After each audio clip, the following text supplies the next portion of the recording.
नमस्कार साथियों, आप सभी का पुनः स्वागत करता हूं एससीएस क्लासेस पर। इस क्लास में ईपी पुलिस पेपर एनालिसिस कराएंगे जो कि 25 अगस्त 2024 द्वितीय पाली का पेपर है, जो कि इसमें पूरा पेपर का हल कराया गया है 150 प्रश्नों का। इसलिए क्लास में अंत तक बने बने रहें और इसमें बिल्कुल सटीक और विश्वसनीय और सही प्रश्नों का जवाब बताया गया है, इसलिए अपने प्रश्नों का मिलान कर सकते हैं और जिनका पेपर नहीं हुआ है वो भी देख सकते हैं। इससे उन्हें भी लाभ मिल सकता है। बढ़ते हैं अपने प्रश्नों की श्रृंखला की तरफ। अपना पहले जीएस के प्रश्नों से शुरू करेंगे, इसके बाद में हिंदी करेंगे। बढ़ते हैं अपने प्रश्न जीके के प्रश्नों की तरफ। पहला प्रश्न अपना जीके का आ चुका है। पहला प्रश्न अपना जीके का है, यह 38 नंबर से शुरू हो रहा है। जीके का प्रश्न, श्रीलंका की मुद्रा क्या है? क्या पूछा गया था कि श्रीलंका की मुद्रा क्या है? श्रीलंका की जो मुद्रा है वह रूपी है। और 39 में कहा है, वर्ष 2021 में मार्च के अंत में प्रसारित 2000 रुपये के नोटों का मूल्य रुपये ट्रिलियन में क्या है? तब इसका मूल्य क्या था? इसका मूल्य था 4.90 ट्रिलियन। बढ़ते हैं अगले प्रश्न की तरफ। अगला प्रश्न है, कौन सा देश अपने जो अनोखे ज्वालामुखी प्रदेश के कारण भूतापीय ऊर्जा के व्यापक उपयोग के लिए जाना जाता है? तब वह कौन सा है? तब वह कौन सा है? वह है आइसलैंड, जो कि बहुत ही चर्चा में ये रहा था। बढ़ते हैं अगले प्रश्न की तरफ। अगला प्रश्न है, शहरी क्षेत्रों से उपनगरों की ओर पलायन करने वाले आर्थिक रूप से सुरक्षित विशेष स्वायत्त लोगों को कहा जाता है? तब इन्हें क्या कहा जाता है? इन्हें कहा जाता है सफ़ेद उड़ान। ऑप्शन डी वाला इसका सही जवाब था। अगला, अफ्रीका में कितने देश मौजूद हैं? अफ्रीका में कितने देश मौजूद हैं? ये 54 देश मौजूद हैं। ऑप्शन सी वाला इसका सही था। अगला है, ऑपरेशन ग्रीन हंट क्या है? तब ये ऑपरेशन ग्रीन हंट क्या है आपको बताना था। तब इसका सही जवाब क्या था? इसका सही जवाब था नक्सल विरोधी अभियान। ऑप्शन बी वाला इसका सही था। अगला प्रश्न है प्रश्न नंबर 44, WPI का फुल फॉर्म पूछा था, इसका फुल फॉर्म क्या था? सही फुल फॉर्म, इसका जो फुल फॉर्म था, इसका फुल फॉर्म जो था वह था wholesale price index. Option D वाला इसका सही जवाब था। बढ़ते हैं अगले प्रश्न की तरफ। अगला प्रश्न है, वित्तीय या बैंकिंग प्रणाली को प्रत्येक वर्ष 2.5 करोड़ आधार मुद्रा के संदर्भ में अतिरिक्त बढ़ावा मिलेगा। तब कितना मिलेगा इसमें? इसका जवाब बाद में बताएंगे साथियों। बढ़ते हैं अगले प्रश्न की तरफ। अगला प्रश्न है, कौन सी अंतर्राष्ट्रीय संधि बच्चों के अधिकारों पर केंद्रित है? तब वह कौन सी अंतर्राष्ट्रीय संधि है जो बच्चों पर केंद्रित है? वह है CRC। कौन सी संधि है? CRC। ऑप्शन बी वाला इसका सही जवाब था। अगला प्रश्न, कौन सी कंपनी भारतीय गैस एक्सचेंज पर घरेलू गैस का व्यापार करने वाली भारत की पहली कंपनी बन गई? तब ये कौन सी कंपनी थी जो पहली बन गई थी? ये थी तेल और प्राकृतिक गैस निगम लिमिटेड। ऑप्शन सी वाला इसका सही जवाब था। अगला प्रश्न है, सार्क का मतलब क्या होता है? क्या पूछा गया था? सार्क का मतलब क्या होता है? इसका मतलब होता है साउथ एशियाई association for regional corporation. Option A वाला इसका सही जवाब था। बढ़ते हैं अगले प्रश्न की तरफ। अगला प्रश्न था, समीक्षकों द्वारा प्रशंसित Netflix OTT series Delhi crime का निर्देशन किसने किया? तो इसका निर्देशन किसने किया था? इसका निर्देशन किया था रिची मेहता ने। ऑप्शन सी वाला इसका सही जवाब था। प्रश्न नंबर 50 है, अर्थव्यवस्था की दृष्टि से ITC का पूर्ण रूप क्या होगा? ITC की फुल फॉर्म पूछी गई है, इसका क्या होगा? इसका होगा इनपुट टैक्स क्रेडिट। बढ़ते हैं अगले प्रश्न की तरफ। अगला प्रश्न है, भारत में राष्ट्रीय दुग्ध दिवस किस महीने में मनाया जाता है? ये कब मनाया जाता है? ये मनाया जाता है नवंबर के महीने में। ऑप्शन बी वाला इसका सही जवाब था। साथियों, अगर जिन साथियों ने अगर क्लास को लाइक नहीं किया हो, क्लास को लाइक कर दें और चैनल सब्सक्राइब ना किया हो, चैनल को सब्सक्राइब कर लें, जिससे उन्हें समय समय पर नोटिफिकेशन प्राप्त हो सके। अगला प्रश्न है, राष्ट्रीय राजमार्ग अधिनियम 1956 किस कर नीति पर लागू होता है? तो वह कौन सी कर नीति है? ये कौन सी कर नीति है? ये है टोल टैक्स। ऑप्शन डी वाला इसका सही जवाब था। अगला प्रश्न है, गलीलियन उपग्रह किस ग्रह के हैं? तब ये किस ग्रह के उपग्रह हैं? ये उपग्रह किसके हैं? ये हैं बृहस्पति के। ऑप्शन सी वाला इसका सही जवाब था।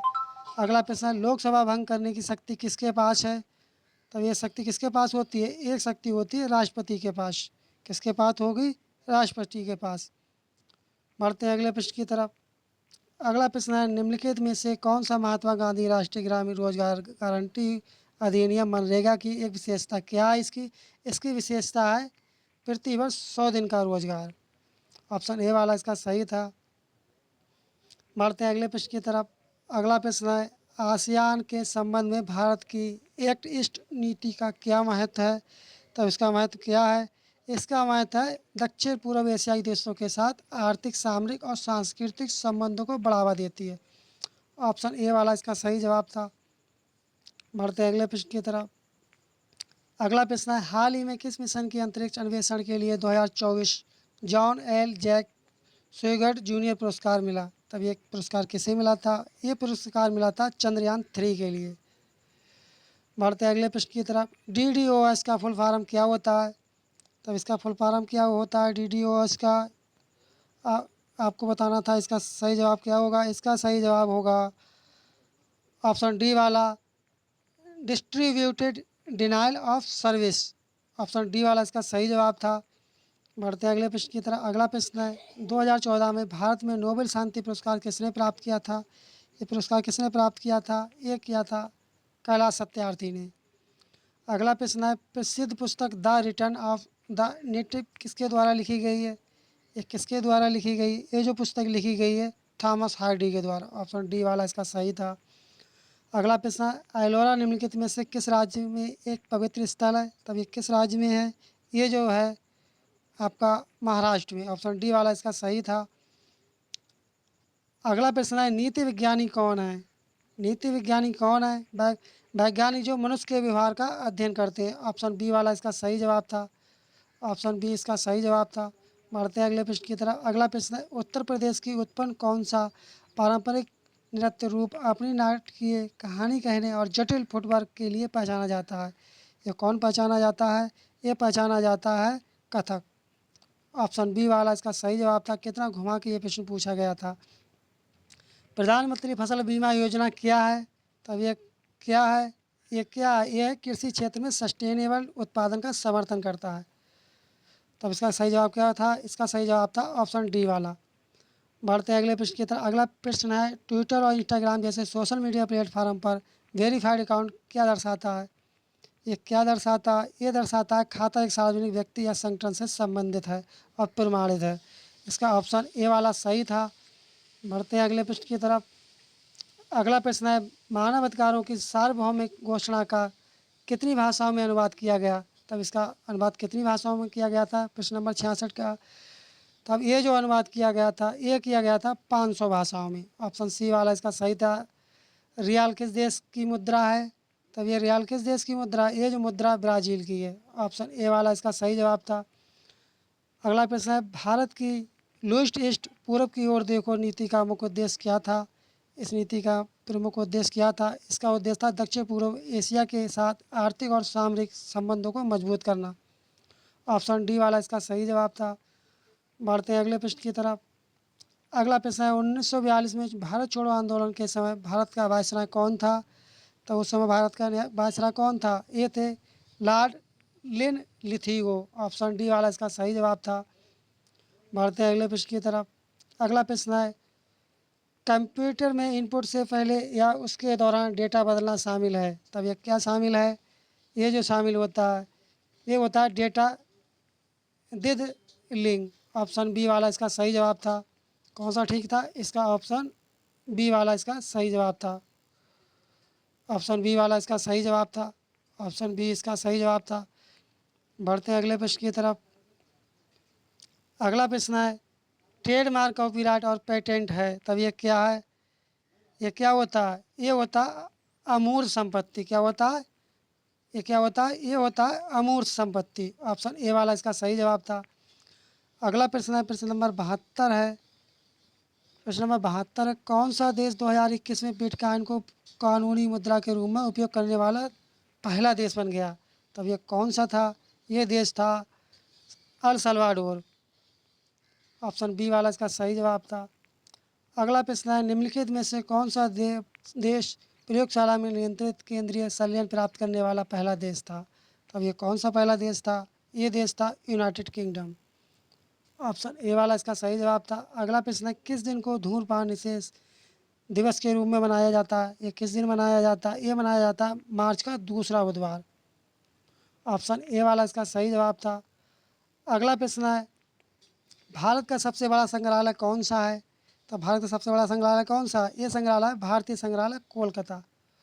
ऑप्शन डी वाला इसका सही जवाब था। साथियों, अगर आपको क्लास अच्छी लग रही हो तो चैनल को सब्सक्राइब ना किया हो चैनल को सब्सक्राइब कर दे और नोटिफिकेशन बेल आइकन दबाना ना भूलें, जिससे आपको समय समय पर नोटिफिकेशन मिल सके। और वीडियो को लाइक नहीं किया हो वीडियो को लाइक कर दें। अब बढ़ते हैं अपने हिंदी के प्रश्नों की तरफ। अब देखते हैं हिंदी के प्रश्न। इसमें हिंदी में क्या पूछा गया है? हिंदी देखते हैं हिंदी में क्या पूछा गया है। हिंदी में क्या पूछा गया? हिंदी में पहला प्रश्न है, चरण कमल बंधो हरिराई में कौन सा अलंकार था? तब इसमें कौन सा अलंकार था? इसमें था रूपक अलंकार। निम्न में से कौन सा शब्द गौ का अर्थ नहीं है? तब कौन सा शब्द है जो गौ का अर्थ नहीं? गज है जो गौ का अर्थ नहीं है। गज किसका होता है? गज होता है हाथी का। तीसरे का देखिए, प्रेरणार्थक क्रिया है, तब इसमें कौन सी क्रिया है? ये क्रिया है जगाना। ऑप्शन ए वाला ठीक था। और अगला अगला प्रश्न है, प्रश्न नंबर 4 है, अमित और अमित शब्द का सही अर्थ क्या होगा? तब इसका सही अर्थ पूछा था, तब इसका सही अर्थ क्या होगा? इसका होगा बहुत शत्रु। ऑप्शन डी वाला इसका सही था। अगला प्रश्न है, यदि बारिश होती है तो सूखा ना पड़ता, इस वाक्य में कौन सा रूप है? तब इसमें कौन सा रूप है? रूप पूछा गया था। इसमें कौन सा रूप? इसमें रूप है हेतु, हेतु मत भूतकाल। ऑप्शन सी वाला इसका सही जवाब था। बढ़ते हैं अगले प्रश्न की तरफ। निम्नलिखित में से वाक्य के शुद्ध रूप का चयन कीजिए। तब इसका कौन सा शुद्ध रूप था? इसका जो शुद्ध रूप था वह एक विदुषी महिला थी। ऑप्शन ए वाला इसका सही जवाब था। बढ़ते हैं अगले प्रश्न की तरफ। ज्ञानपीठ पुरस्कार किस भाषा से संबंधित है? तब ये किस भाषा से संबंधित है? ये जो संबंधित है संविधान की 8वीं अनुसूची की भाषाओं से। और लोगों ने इसमें क्या कर दिया होगा? हिंदी से, जो कि अक्सर ये प्रश्न गलत किया होगा, लेकिन इसका हिंदी नहीं होगा। इसका संविधान की 8वीं अनुसूची की सभी भाषाओं से होगा। बढ़ते हैं अगले प्रश्न की तरफ। अगला प्रश्न है, वह कौन सा समास है जिसका उत्तर पद प्रधान होता है किंतु प्रथम पद द्वितीय पद की विशेषता बतलाता है? तब 8 का सही जवाब क्या था? इसका था कर्मधारय समास। ऑप्शन बी वाला इसका सही था। जिसकी तुलना ना की जा सके वाक्यांश के लिए एक शब्द होगा। तब इसके लिए एक शब्द क्या होगा? इसके लिए एक शब्द होगा अतुलनीय। जिसकी तुलना ना की जा सके उसे अतुलनीय कहेंगे। प्रश्न नंबर 10 देखते हैं। ई, बड़ी, ऊ, छोटू और बड़ू किस प्रकार के स्वर हैं? ये किस प्रकार के स्वर हैं? सुर पूछा गया था। ये जो स्वर है अर्धसंबद्ध स्वर है। ऑप्शन ए वाला सही था। गो शब्द का वचन पहचानिए। तब गो शब्द का वचन क्या होगा? गो शब्द का वचन क्या होगा? इसका होगा एक वचन। प्रश्न नंबर 12 देखिए। प्रश्न नंबर 12 में क्या पूछा गया? कांट की हंडी बार बार नहीं चढ़ती का अर्थ क्या होता है? छल कपट का व्यवहार हमेशा नहीं चलता है। पहला इसका ठीक था। ऑप्शन ए वाला इसका ठीक था।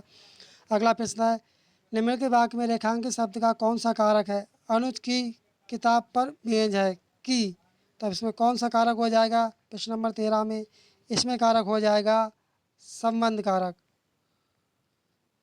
तो प्रश्न नंबर 13 में कौन सा हो जाएगा सही जवाब? संबंध कारक। बढ़ते हैं अगले प्रश्न की तरफ। प्रश्न नंबर 14 देखिए। प्रश्न नंबर 14 का सही जवाब क्या होगा? मंदिर मदिरा युग्म का उपयुक्त अर्थ वाला युग्म कौन सा होगा? तब ये कौन सा होगा प्रश्न नंबर 14 का? प्रश्न नंबर 14 का सही होगा देवालय और अश्वशाला। ऑप्शन सी वाला इसका सही जवाब था। अगला प्रश्न है, अचल का पूछा था, समभिन्नार्थक पूछा था असल का। तब इसका क्या होता है? इसका होता है पर्वत और स्तर। आकाश का पर्यायवाची क्या होता है? व्योम होता है। हेड मास्टर शब्द में किस किस उपसर्ग का प्रयोग हुआ हेड मास्टर में? तब इसमें किस उपसर्ग का प्रयोग हुआ है? इसमें हुआ है हेड का।